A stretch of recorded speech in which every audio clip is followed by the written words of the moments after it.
Good morning, જય શ્રી કૃષ્ણ, સુપ્રભાત.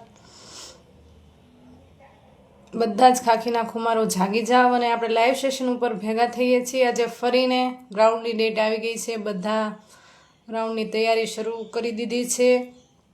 તો જેને જે તારીખ આવી છે ને જ્યાં ગ્રાઉન્ડ આવ્યું છે તે ગ્રુપમાં મેન્શન કરજો અથવા કોમેન્ટ પણ કરજો.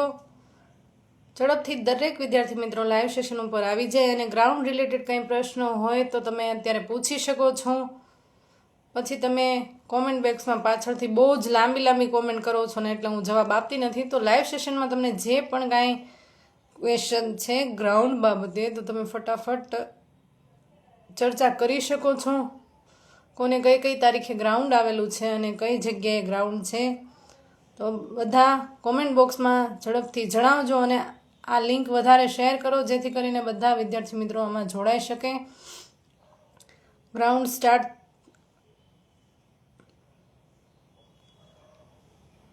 ગુડ મોર્નિંગ, જય દ્વારકાધીશ.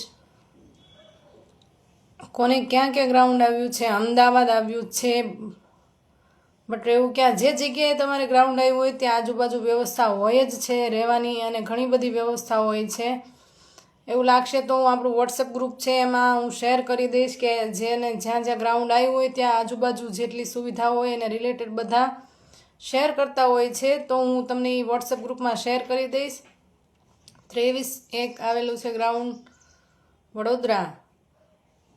હીરા મેડમ, મારું સુરત આવ્યું છે. ઘણા વિદ્યાર્થી મિત્રોને બહુ જ દૂર ગ્રાઉન્ડ આવ્યા છે પણ તેને ચિંતા કરવાની જરૂર નથી. ફક્ત તમારે ત્યાંના વાતાવરણ વિશે જાણી લેવાનું, ઠંડી કેટલીક ત્યાં છે, બસ એ ધ્યાનમાં રાખીને તમારે ગ્રાઉન્ડ કરવાનું છે. કારણ કે અહીંયા તમે નોર્મલ વાતાવરણમાં ગ્રાઉન્ડ કરતા હોય ને ત્યાં વધારે પડતી ઠંડી આવી જાય અને પછી તમે ત્યાં ઠંડીના કારણે શ્વાસ ચડી જાય અને રનિંગ કરી શકતા નથી. તો એ બધું ધ્યાન રાખવાનું. મેડમ, આંખમાં નંબર છે. કંઈ વાંધો નહીં, નંબર એ ચાલે જ છે, એવું કંઈ હોતું નથી. ગ્રાઉન્ડની ડેટ ચેન્જ કરી શકવી પણ એનું કંઈક વ્યાજબી કારણ હોવું જોઈએ ને કારણ સાથે તમારે રિપોર્ટ મોકલવાનો હોય છે. નડિયાદ છે, સુરત છે, ખેડા છે, અમદાવાદ છે, જામનગર છે, જુનાગઢ છે, એમ ઘણી જગ્યાએ ગ્રાઉન્ડ ફાળવેલા છે. તો કોઈને ચિંતા કરવાની જરૂર નથી. તમે જે રીતે અહીંયા રનિંગ કરો છો એ જ રીતે તમારે ત્યાં રનિંગ કરવાનું છે. જગ્યા ચેન્જ હશે, બાકી ટ્રેક તમારો 400 મીટરનો જ હશે, કંઈક 415 મીટરનો હશે. જુનાગઢ રહેવાની જગ્યા છે, ત્યાં બધી જગ્યાએ ભવનાથ તળેટીમાં બધી જ જગ્યાએ ત્યાં રહેવાની વ્યવસ્થા થઈ જાય કરવામાં આવેલી હોય છે. પેટમાં આંટી થાય છે અને 9 રાઉન્ડમાં તો તમે આંટી થઈ જાય છે તો એનો મતલબ એમ હશે કે આ તમે સ્પીડમાં ગ્રાઉન્ડ કરતા હશો અથવા તમે કંઈક ખાઈને ગ્રાઉન્ડ કરવા જતા હશો. તો ક્યારેય છે ને ગ્રાઉન્ડમાં ભરપેટ જમીને ગ્રાઉન્ડ કરવા ન જવું. નોર્મલ તમારે જે અમુકને ચક્કરને ઉચડતા હોય તો નોર્મલ હલકો થોડોક એવો નાસ્તો કરીને જવાનું, બાકી તમારે જમીને નથી જવાનું. તમને વધારે આંટી થશે અને ઉબકા ચડશે, ઉલટી થશે. આંખમાં નંબર ચાલે, આંખમાં નંબર 3 સુધી ચાલે છે. વોટ્સએપ ગ્રુપમાં કઈ રીતે જોઈન થવું? વોટ્સએપ ગ્રુપની લિંક મૂકેલી જ છે અને આજે હું પાછી લિંક તમને શેર કરી દઈશ, સ્ટોરીમાં ચડાવીશ. બધા જોઈન થઈને જે વિદ્યાર્થી મિત્રો વોટ્સએપ ગ્રુપમાં જોઈન નથી થયા લિંક શેર કરો એટલે તરત જ તમે વોટ્સએપ ગ્રુપમાં જોઈન થઈ જશો. જે વિદ્યાર્થીઓ મિત્રોને અમુક જગ્યાએ બોયઝને 5 કિલોમીટર હોય છે તો અમુક જગ્યાએ એને 13 રાઉન્ડ હોય છે અને અમુક જગ્યાએ 12 રાઉન્ડ હોય છે અને ગર્લ્સને તો ફરજિયાત 4 રાઉન્ડ જ હોય છે. એટલે જે તમે અહીં ગ્રાઉન્ડ કરો છો હજી પણ તમારી પાસે ટાઈમ છે, અહીંયા ગ્રાઉન્ડ કરો છો તો ગ્રાઉન્ડ કરતી વખતે નોર્મલ તમારું શરીર ગરમ કરીને પછી જ રનિંગ કરવા જાઓ. ડાયરેક્ટ તમે ગ્રાઉન્ડમાં જઈને રનિંગ ન કરવા લાગતા. મેડમ, 3 આંખ નંબર ચાલે. હા ભાઈ ચાલે, કહું છું તું શું વારંવાર ન કોમેન્ટ કરો. તમે ગઈ ભરતીમાં થોડાક માર્કમાં રહી ગયો તો કંઈક કહો જેથી આ વખતે પાસ થઈ જાઓ. થોડાક માર્ક માટે રહી ગયા હતા પણ તમે રિવિઝન નહીં કર્યું હોય. ભાઈ, રિવિઝન ખૂબ જરૂરી છે કોઈ પણ વસ્તુમાં. જુનાગઢ 13 રાઉન્ડ છે કારણ કે અમે ત્યાં ટ્રેનિંગ કરેલી છે એટલે ત્યાંનું ગ્રાઉન્ડ 400નું ટ્રેક છે. ખેડામાં લગભગ 12 રાઉન્ડ, ખેડામાં 13 રાઉન્ડ જ છે. જે જગ્યાએ તમારે ગ્રાઉન્ડ આવ્યું છે, તમે ગ્રાઉન્ડમાં જાઓ છો, તમારે સાથે ફક્ત તમારો કોલ લીટર અને તમારું આધાર કાર્ડ જ લઈ જવાનું છે. તો તમારે એ વસ્તુ લઈને એની સિવાય બીજું કોઈ વસ્તુ નથી લઈ જવાનું. જેમને ગળું સુકાઈ જતું હોય તો પાણી પીને જવાનું છે, પણ એટલું બધું પાણી નથી પીવાનું કે રનિંગ કરતી વખતે તમને પેટમાં આંટી ચડી જાય કે ઉલટી થાય કે એવું બધું થાય.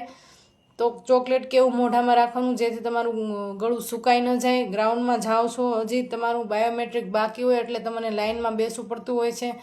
લાઇન વાઇઝ તમને બેસાડવામાં આવે છે. ત્યારે તમે આજુબાજુ ધ્યાન ન દો અને ફક્ત બેઠા બેઠા શ્વાસોશ્વાસની ક્રિયા કર્યા કરો. અડધી પોણી કલાક જેટલું તમારે બેસવું પડશે. તો એ વસ્તુ તમે કરો છો ત્યારે તમારે શ્વાસોશ્વાસની ફક્ત ક્રિયા કરવાની, બીજું કંઈ નથી કરવાનું. આંખો બંધ કરીને ઊંડા ઊંડા શ્વાસ લેવાના છે ને છોડવાના છે.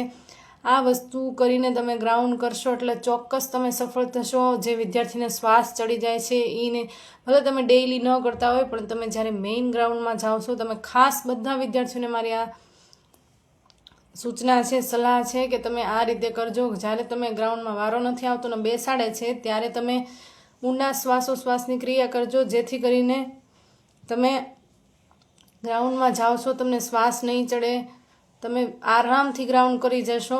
અને જે વિદ્યાર્થી મિત્રોને શ્વાસ ને ચડે છે તો એને જ્યારે તમે રનિંગ કરો છો ત્યારે થોડીક શરીર તમારું માથું નીચું ઝુકાવીને રનિંગ કરો.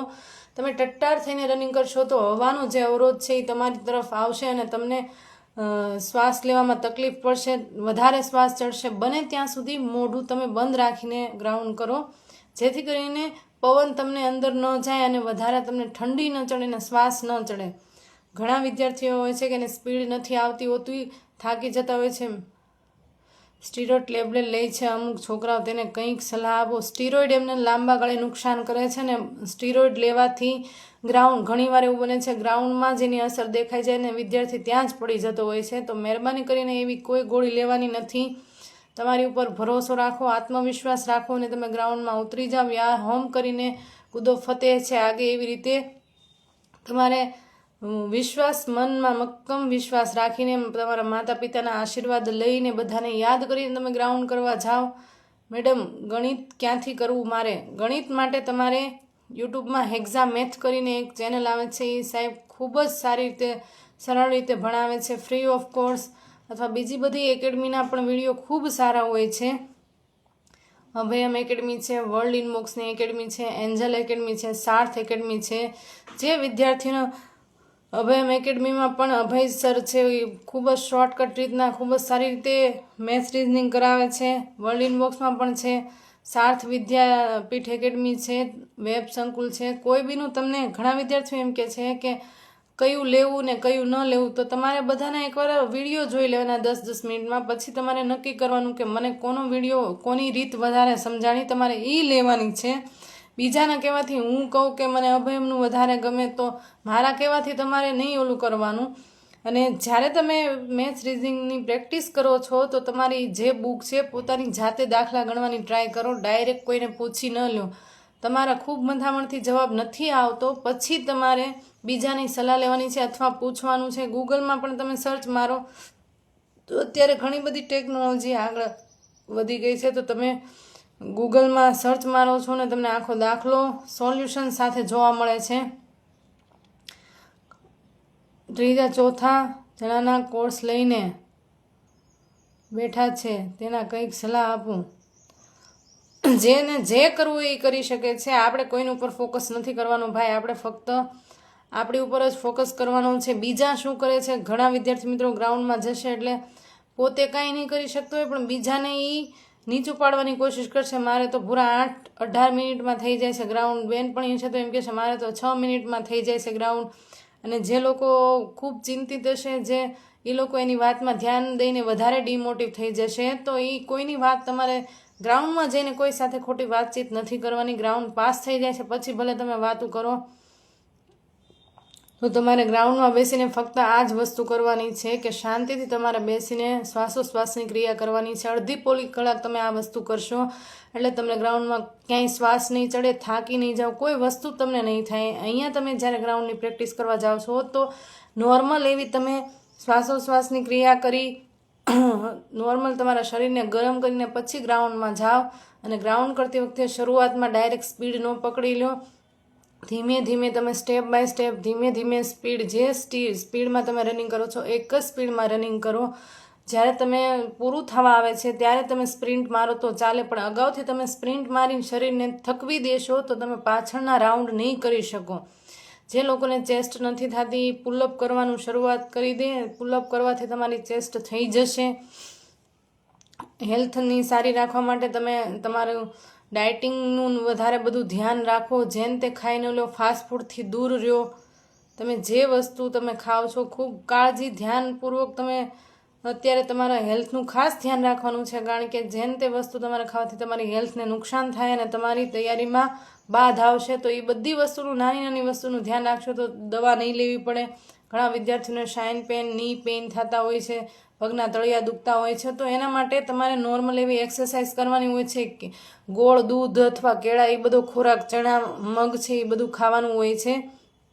અને સરસવનું તેલની હલકી એવી ગરમ કરીને માલિશ કરવાની હોય, જેથી કરીને સવારમાં તમને પગ નહીં દુખે. કોન્સ્ટન્ટમાં લાગવું હોય તો શું કરવું કોઈ આઈડિયા. ખોટી રીતે ઇન્સ્ટાગ્રામ જે યુઝ કરતા હોય વધારે સોશિયલ મીડિયા, તો એ તમારે બંધ કરી દેવાનું. જે લોકો એમ કહે છે કે અત્યારે ભરતી આવી ગઈ છે ને હવે એમ કહે છે કે કોન્સ્ટેબલ થવું હોય તો શું કરવું એમ, તો ઘણા વિદ્યાર્થી મિત્રો એવા હોય છે કે સોશિયલ મીડિયા વધારે યુઝ કરતા હોય છે. તો તમે પહેલાં નોકરી લઈ લો પછી બધી વસ્તુ કરો તો યોગ્ય કહેવાય. પણ તમારે નોકરી લેવી છે અને પછી તમે એ વસ્તુને મૂકતા નથી તો તમે ક્યારેય સક્સેસ ન થઈ શકો. તમારે તમારા શોખ, ઈચ્છાઓ બધાનો ત્યાગ કરવો પડે તો જ તમે આગળ વધી શકો, કારણ કે એ બધું રાખીને તમે ક્યારેય આગળ નહીં વધી શકો. તમારા સપનાઓને ત્યાગવા પડે છે ને પછી તમારા જે તમે રિયલ સપના સેવા હોય એ તમારે સાકાર કરવા માટે તમે અત્યારે હાલ પૂરતા જે તમારા સપના હોય રખડવાના એ બધાય તમારે છોડવા પડે છે તો તમે આગળ વધી શકો. ભૂરા કે ભૂરીને 2 કલાકમાં 1 કલાકમાં વાંચીને બહાર જો ફ્રેશ થવા જવું પડતું હોય તો એને તૈયારી મૂકી દેવાય. અને તૈયારી ન કરે કોઈ પણ પ્રાઇવેટ જોબ કરીને બેસી જવાય. તો તમારા મનને કાબૂમાં રાખવું પડે. તમારે તમારા મનને તમારા ગોલ ઉપર ફોકસ કરાવવું તમારે જ પડે છે, કારણ કે આપણે આગળ વધવાનું છે. તો હરેક વસ્તુ આપણે જ કરવી પડશે. કોઈના કહેવાથી કોઈ આગળ નથી વધી જતું કે કોઈના કહેવાથી કોઈ પીછે નથી રહી જતું. હંમેશા શરૂઆત આપણે જ કરવી પડે છે ને આપણે જ બધાનો સામનો કરવો પડે છે. તો હરેક વસ્તુને ધ્યાનમાં રાખીને આગળ વધવાનું છે. તો એ જે બધી વસ્તુ છે એનાથી દૂર રહેવાનું છે. ખોટું ફ્રેન્ડ સર્કલ ન બનાવવું, બહાર રખડવા ન જવું, ફ્રેશ થવા ન જવું, ખોટી રીતે નાસ્તો કરવા ન જવું, આંટો મારવા ન જવું. બને જ્યારે તમે ઘણા વિદ્યાર્થીઓ લાઇબ્રેરીમાં વાંચતા હોય કલાકે ને કલાકે બહાર જતા હોય છે, બહુ માથું દુખવા મળ્યું છે ને આમ થાય છે ને તેમ થાય છે, તો એ લોકોને કંઈ નથી કરવાનું. જ્યારે તમને આ વસ્તુ થાય ત્યારે કોઈ બીના મોટિવેશન વિડીયો જોઈ લેવાના. મોટિવેશન વિડીયો જોશો એટલે તમને જે બધા આગળ વધ્યા છે એના સંઘર્ષની કહાની જોઈ લેવાનું, ત્યારે તમને ખ્યાલ આવશે. જે દિવ્યાંગ લોકો છે એ લોકોને તમારે કહાની જોઈ લેવાની કે દિવ્યાંગ હોવા છતાંય આપણા ભારતને ગોલ્ડ મેડલ અપાવે છે. તો એ લોકો તો એટલા કેપેબલ નથી છતાં જો એ આગળ વધી શકતા હોય, તો આપણે તો 2 હાથ 2 પગ છે, બધી રીતે આપણે પરફેક્ટ છીએ છતાં આપણે ન કરી શકીએ તો એ આપણી નબળાઈ કહેવાય. તો એ જે અત્યારે વિદ્યાર્થી એવું કરે છે કે આપણી પાસે નથી એ વસ્તુને રોયા કરે છે ને જે વસ્તુ છે એને ધ્યાન આપતો નથી. તમારી પાસે સારો એવો મોકો છે, તમારા મા બાપ તમને ગમે એમ કરીને ભણાવવા તૈયાર હોય છે, પણ તમે કંઈ આવીને અહીંયા કરતા હોતા નથી. તો એ આપણે જોવાનું હોય છે કે આપણે કયા રવાડે ચડવું, કયા રવાડે ન ચડવું, એ આપણી ઉપર ડિપેન્ડ કરતું હોય છે. તો એ બધી વસ્તુનું ધ્યાન રાખવાનું છે. અહીંયા તમે ગ્રાઉન્ડ કરવા જાઓ છો, જે વિદ્યાર્થીને વહેલા ગ્રાઉન્ડની ડેટ જોતવી હતી ને એને લેટ આવી છે ને ડિમોટિવ થવાની બિલકુલ જરૂર નથી. લેટ જેને ગ્રાઉન્ડ આવી છે ફેબ્રુઆરી એન્ડ માર્ચમાં, તો એને થોડુંક મોડા ગ્રાઉન્ડ કરવા જવાનું, જેથી કરીને ગરમી અને ઠંડીમાં તમને ખ્યાલ આવી જાય. ગ્રાઉન્ડમાં ઘણીવાર ગરમીમાં ગ્રાઉન્ડ કરો તો ટાઈમિંગ વધી જતું હોય છે, પણ તમે પ્રેક્ટિસ એ રીતના કરો કે એ વસ્તુ તમારે ન થાય. તો હરેક વસ્તુનું તમારે પોતાને જ ધ્યાન રાખવું પડશે. બીજા કોઈ વ્યક્તિ તમારું કંઈ જ કરી શકવાના નથી. તો બધી વસ્તુનું ધ્યાન રાખીને તમારે પોતાના ગોલ ઉપર ફોકસ કરવાનો છે. સાથે સાથે ગ્રાઉન્ડ થઈ ગયું એટલે તમે રાજા થઈ ગયા એવું છે નહીં. ગ્રાઉન્ડના માર્ક નથી ગણવાના, એટલે તમારે મેઇન જે વસ્તુ છે એ લેખિતમાં જ તમારે માર્ક ખેંચવાના હોય છે અને લેખિતનો જ કમાલ હોય છે. તો એ તમારે સાથે સાથે તૈયારી ઉપર પણ ફોકસ કરવાનું છે. ઘણા વિદ્યાર્થી ગ્રાઉન્ડમાં ત્યાં જઈને 10 વગાડી દેતા હોય છે કસરત કરવામાં અને બીજાને દેખાડવામાં કે મારા ગ્રાઉન્ડ આમ થઈ જાય છે તેમ થઈ જાય છે. જે વિદ્યાર્થી 18 મિનિટમાં કે 16 મિનિટમાં ગ્રાઉન્ડ કરી જાય છે ને એ વિદ્યાર્થી ખરેખર કોન્સ્ટેબલમાં પાસ થતો જ નથી. ફક્ત એ સિક્કા પડવા માટે જ ગ્રાઉન્ડમાં અને અડધાને ડિમોટિવ કરવા માટે આવતો હોય છે, અને જે લોકો હોય છે એને જોઈને પોતે ડિમોટિવ થઈ જાય છે.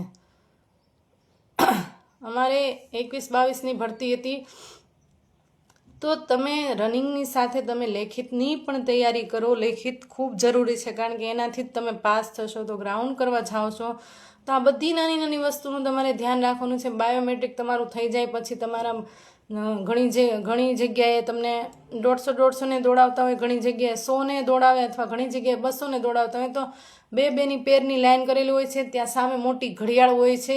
તમે જ્યારે રનિંગ આગળ એક પટ્ટો હોય છે સેન્સર, એમાં 2 સેન્સર તમારા પગમાં પહેરવામાં આવે છે, અને એક સેન્સરનો પટ્ટો જ્યાં તમે સ્ટાર્ટિંગ કરો છો ત્યાં પગ મૂકતા જ તમારું સેન્સરનો ટાઈમિંગ શરૂ થઈ જાય છે, અને રિટર્ન જ્યારે તમે પૂરું કરો છો ને એ સેન્સર ઉપર જ તમારે પગ મૂકવાનો હોય છે. ઘણીવાર એવું બને છે વિદ્યાર્થી જોશમાં એ સેન્સર ઉપર પગ મૂકવાનું ભૂલી જાય છે, અને પછી એનું ટાઈમિંગ સારું આવ્યું હોય છતાં એનું ટાઈમિંગ વધારે ગણાય છે. તો એ સેન્સર ઉપર ખાસ ધ્યાન રાખવાનું છે. સેન્સર ઉપર પગ મૂકવાનો છે, ને પૂરું કરો ત્યારે પણ સેન્સર ઉપર પગ મૂકવાનો છે. પછી તમારું ટાઈમિંગ સ્ટોપ થઈ જાય છે. અને વોચ હોય, જ્યારે તમે સ્ટાર્ટિંગ કરો છો ત્યારે વોચમાં તમારો ટાઈમિંગ જોઈ લેવાનો છે, ને પૂરું કરો ત્યારે જોઈ લેવાનો કે મેં આટલી મિનિટે શરૂ કર્યું હતું ને આટલી મિનિટે પૂરું કર્યું તો મારે કેટલો ટાઈમ થાય છે. તો એ વસ્તુનું તમારે ખાસ ધ્યાન રાખવાનું છે. પછી ઘણા વિદ્યાર્થી એવું કરે છે કે રનિંગ કરવા જાય છે અને એકદમ પટ્ટાની નજીક રનિંગ કરવાની બાબતે એ પાછળ રહી જાય છે ને એનું ટાઈમિંગ વધી જાય છે. તો એવું નથી કરવાનું. તમારે રનિંગ કરીને જે લોકો આડા હોય છે એનાથી આગળ થઈ જવાનું. પછી ભલે તમે પટ્ટાની નજીક રનિંગ કરો, પટ્ટાની નજીક રનિંગ કરશો તો તમારું ટાઈમિંગ ઓછું આવશે, પરંતુ એના માટે તમારે બીજાની પાછળ રનિંગ કરવાની જરૂર નથી. તમારી સ્પીડ વધારે છે થોડીક, તો તમે એને આગળ જઈને તમારે પછી ભલે પટ્ટાની નજીક દોરો છો. આવી રીતે તમારે ગ્રાઉન્ડ કરવાનું છે. નોર્મલ ધીમે ધીમે સ્ટેપથી રનિંગ શરૂ કરવાનું છે. શરૂઆતમાં કોઈ વિદ્યાર્થીએ સ્પીડ વધારવાની નથી. તમે સ્પીડ વધારશો તો તમે પહેલાં જ થાકી જશો, અંતે તમે ગ્રાઉન્ડ પૂરું નહીં કરી શકો. પછી ઘણા વિદ્યાર્થીઓ રાઉન્ડ ભૂલી જાય છે. ગયા લેક્ચરમાં મેં આજ તમને કીધું હતું, કારણ કે આ નાની નાની ભૂલ વિદ્યાર્થી કરીને આવે છે, રાઉન્ડ ભૂલી જતા હોય છે. 13 રાઉન્ડ હોય તો 12 રાઉન્ડ જ મારે છે, અને રિંગ આપેલી હોય રિંગ નાખતા ભૂલી જતા હોય. તો એ રિંગ લેવાની તમારે જરૂર જ નથી. તમે જ્યારે ગ્રાઉન્ડ કરો છો તમને એવું લાગે છે કે મારો રાઉન્ડ ઓછા થઈ ગયા છે, વધુ થઈ ગયા છે, 2 રાઉન્ડ ભલે તમારથી વધુ મરાઈ જાય પણ ઓછા ન મારતા. કારણ કે તમારા જે 13 કે 12 રાઉન્ડ હશે એનું ટાઈમિંગ જ સેન્સર સ્ટોપ કરી દેશે ત્યાં આવીને. પછી તમે જે 2 એક્સ્ટ્રા રાઉન્ડ માર્યા હશે તો એનું ટાઈમિંગ તમારે નહીં ગણાય. એટલે એની કોઈ ચિંતા કરવાની જરૂર નથી તમારે. Good, very job. તમે લાઇબ્રેરીમાં રીડિંગ કરો છો, શરૂ જ રાખજો ભાઈ. અને જે વિદ્યાર્થીનો ગ્રાઉન્ડ થઈ જાય છે એના અનુભવ શેર કરજો લાઈવ સેશનમાં, કારણ કે બીજા વિદ્યાર્થીઓ જ્યાં જાય એટલે એને ખ્યાલ આવે કે ગ્રાઉન્ડમાં આવું છે, તો આવી વસ્તુની ધ્યાન રાખવાની. તો ઓછા રાઉન્ડ મારી નહીં ચાલે, વધારે રાઉન્ડ મારી દેશો તો તમારું જે રાઉન્ડ હશે એનું જો ટાઈમિંગ કાઉન્ટ થશે. એની ચિંતા કરવાની બિલકુલ જરૂર નથી. ગર્લ્સને પણ એ રીતના છે, 4 રાઉન્ડ હોય એટલે એમાં ગણવામાં કોઈ મુશ્કેલી હોતી નથી. ભાઈઓને વધારે રાઉન્ડ હોય છે એટલે કદાચ ભૂલાઈ જાય, તો બહેનોને ઘણીવાર એવું થઈ જતું હોય છે. તો એક વધારે રાઉન્ડ મારી દેવાનો. તમારું જે ટાઈમિંગ છે એ 4 રાઉન્ડનું જ કાઉન્ટ થશે. ઘણા વિદ્યાર્થીઓ, જો ગઈ વખતે એક વિદ્યાર્થી આવી ભૂલ કરી હતી કે ગ્રાઉન્ડમાં ફેલ થયો ને એને આત્મહત્યા કરી લીધી. તો એવું ક્યારેય નથી કરવાનું. જીવનમાં આ એક જ વસ્તુ તમારી પાસે તક નથી. ઘણી તમે જીવતા હશો તો તમારી પાસે ઘણી તક હશે, અને જરૂર નથી કે ગવર્મેન્ટ જોબ હોય તો જ તમે સારું જીવન જીવી શકો. ઘણા બિઝનેસ કરીને પણ સારું જીવન જીવતા હોય છે. અને આ એક જ વસ્તુ તમારું જીવન નક્કી કરતી નથી કે તમે નોકરી લો તો જ તમારું જીવન નક્કી થાય ને તો જ તમે સારું જીવન જીવી શકો ને તો જ તમે બીજાને દેખાડી શકો કે આ કંઈક છે. એવું કંઈ હોતું નથી. એટલે જે કોઈ ફેલ થાય જ નહીં, મારી એવી જ શુભેચ્છા છે. પણ જે વિદ્યાર્થીઓ ગ્રાઉન્ડમાં નિષ્ફળ જાય છે તો એને હિંમત નથી હારવાની, કારણ કે નિષ્ફળતામાં જ હંમેશા સફળતાની ચાવી રહેલી હોય છે. તો એ વસ્તુ ક્યારેય નથી કરવાની. તમે નિષ્ફળ થાવ છો તો તમારે વધારે હોંસલો રાખવાનો કે નેક્સ્ટ ભરતીમાં હું કરી બતાવીશ, કંઈક ને કંઈક કરી બતાવીશ.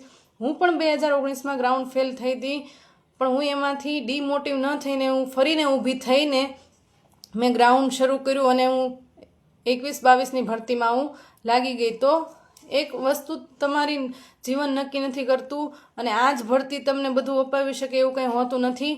આ નહીં તો બીજી ભરતી, બીજી નહીં તો ત્રીજી ભરતી. તમારી કરેલી મહેનત ક્યારેય ફોગટ નથી થવાની. આજે નહીં તો કાલે તમે સફળ થશો જ. તે મહેનત કરેલું ક્યાંય જતું નથી, ફોગટ જતું નથી. તો એ વસ્તુ ખાસ ધ્યાન રાખવાની છે. વનપાલની પણ ભરતી આવવાની છે, એટલે જે વિદ્યાર્થીને ફોરેસ્ટનો શોખ છે તો અત્યારથી ગ્રાઉન્ડ ઉપર, અને તમારું ફિઝિકલ ગ્રાઉન્ડ ખૂબ વધારે હાર્ડ હોય છે તો એની ઉપર ફોકસ કરજો ને. હવે તો બધી રિટન એક્ઝામ પણ ખૂબ જ અઘરી થઈ ગઈ છે, તો બને એટલું તમારે પેપર સોલ્યુશન, હરેક વિદ્યાર્થી છે ને ડેઇલી પેપર સોલ્યુશન કરવાનું રાખે. મેથ્સ રિઝનિંગ જેનું વીક છે ને ખાસ કરીને એના લીધે વિદ્યાર્થીઓ ઘણા રહી ગયા છે. તો મેથ્સ રિઝનિંગના હું તમને પ્રેક્ટિસના દાખલા મૂકું જ છું. જે વિદ્યાર્થીની પાસે પ્રેક્ટિસ માટે કંઈ છે નહીં તો પ્રેક્ટિસના દાખલા મૂકું જ છું, તો તમે એ પ્રેક્ટિસના દાખલા ગણી શકો છો. તો એ વસ્તુ તમે ખાસ યાદ રાખો. નાની નાની વસ્તુનું ધ્યાન રાખો. ખોટી રીતે ડિમોટિવ ન થઈ જાઓ. કોઈની વાતો સાંભળીને પોતાનું બગાડો નહીં. બધું થઈ જશે. આજે નહીં તો કાલે તમે સફળ થવાના જ છો.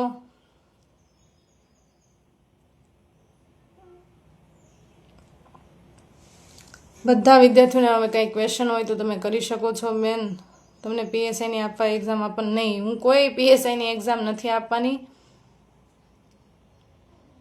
તમે બધા પાસ થઈ જાઓ એ જ મારા માટે મારી ભેટ છે. તો બધા વિદ્યાર્થીઓ સારી રીતે મહેનત કરે, બધાને ગ્રાઉન્ડ સારું એવું જાય. મેં જે ટિપ્સ કીધી છે ફરીને હું એકવાર દોહરાઈ દઉં છું લાસ્ટમાં. આ તમે વધારે શેર કરજો જેથી વિદ્યાર્થીઓ ભૂલ ન કરે. ગ્રાઉન્ડમાં જાઓ છો, તમારું બાયોમેટ્રિક જ્યાં સુધી નથી થતું તમને બેસાડી રાખે છે, તો ત્યાં સુધી તમે ઊંડા શ્વાસોશ્વાસની ક્રિયા શરૂ કરજો. આંખો બંધ કરીને આજુબાજુનું વાતાવરણને મહેસૂસ કરજો અને શ્વાસોશ્વાસની ક્રિયા કરજો. જ્યારે તમારું બાયોમેટ્રિક પતે છે પછી તમને પગમાં સેન્સર પહેરાવવામાં આવે છે અને પછી તમને બેની પેરમાં ગ્રાઉન્ડમાં ગોઠવવામાં આવે છે. અને આગળ પણ મોટો સેન્સરનો પટ્ટો હોય છે, સામે મોટી ઘડિયાળ હોય છે, એમાં તમારું ટાઈમિંગ તમે માપી શકો છો. જ્યારે તમે સેન્સર ઉપર પગ મૂકો છો તમારું ટાઈમિંગ સ્ટાર્ટ થઈ જાય છે, અને લાસ્ટમાં જ્યારે તમે સેન્સર ઉપર પગ મૂકો છો અને તમારું ટાઈમિંગ જેટલા રાઉન્ડ હોય ને એટલા રાઉન્ડે જ સ્ટોપ થઈ જાય છે, અને એટલા રાઉન્ડ અધૂરા રહી જાય તો એ પાછું ભલે તમે સેન્સર ઉપર પગ મૂક્યો પણ તો તમારા રાઉન્ડ અધૂરા ગણાય છે અને ટાઈમિંગ વધી જાય છે. એટલે 13 રાઉન્ડ મારીને તમે કદાચ 14મો મારી દીધો હોય તો 13 રાઉન્ડનું તમારું કાઉન્ટ થશે, ત્યાં સેન્સર સ્ટોપ થઈ જશે. એટલે રાઉન્ડ ચૂકી ન જાય એના માટે 1-2 વધારે મારી દેશો તો ચાલશે, પણ ઓછા ન રહી જવા જોઈએ. ગ્રાઉન્ડ કરો છો ત્યારે પટ્ટાની નજીક વધારે રનિંગ કરવાનું રાખો. અને જે વિદ્યાર્થીઓ વચ્ચે ચાલતા હોય છે બીજાને અડચણરૂપ ન થાવ. બને ત્યાં સુધી ચાલવાનું કોઈએ નથી, નોર્મલ સ્પીડે રનિંગ કર્યા જ રાખવાનું છે. જેને આગળ જવું હોય છે તો એકબીજાને ધક્કામુક્કી નહીં કરવાનું, કારણ કે આપણા લીધે કોઈને નુકસાન થઈ જાય એવું આપણે ક્યારેય નથી કરવાનું. તો દરેક રાઉન્ડમાં દરેક વખતે પગ મૂકવો જરૂરી નથી. ફર્સ્ટ અને લાસ્ટમાં ખાસ ધ્યાન રાખવાનું છે. નોર્મલ શરીર આગળ ઝુકાવવાનું છે, મોઢું બને ત્યાં સુધી બંધ રાખવાનું છે, ધ્યાન રાખવાનું નાની નાની વાતોનું. અને પહેલેથી સ્પીડ નથી પકડી લેવાની. તમારે બીજાને આગળ જવું છે ત્યારે થોડીક એવી સ્પીડ પકડીને આગળ થઈ જાઓ અને પાછું તમે નોર્મલ સ્પીડથી રનિંગ કરવા માંડો. અને રનિંગ કરતી વખતે હાલવાનું નથી કે ધીમી સ્પીડ, ફૂલ સ્પીડ એવી રીતે પણ નથી કરવાનું. એક જ સ્પીડે તમારે રનિંગ કરવાનું છે. છેલ્લે તમારે 2-3 રાઉન્ડ બાકી હોય છે બોયઝને, ત્યારે તમારે સ્પ્રિન્ટ મારી દેવાની છે, કારણ કે પછી તો તમારે પાછળથી કંઈ લાંબુ ખેંચવાનું હોતું નથી. એટલે થાકી જાવ તો ચાલશે, પણ શરૂઆતમાં તમે આ સ્પીડ ન પકડી લેતા. ગર્લ્સને પણ એ રીતે તે 4 રાઉન્ડ જ હોય છે, તો નોર્મલ સ્પીડથી તમારે ધીમે ધીમે સ્પીડ પકડી લેવાની છે અને લાસ્ટ રાઉન્ડમાં સ્પ્રિન્ટ મારી દેવાની છે.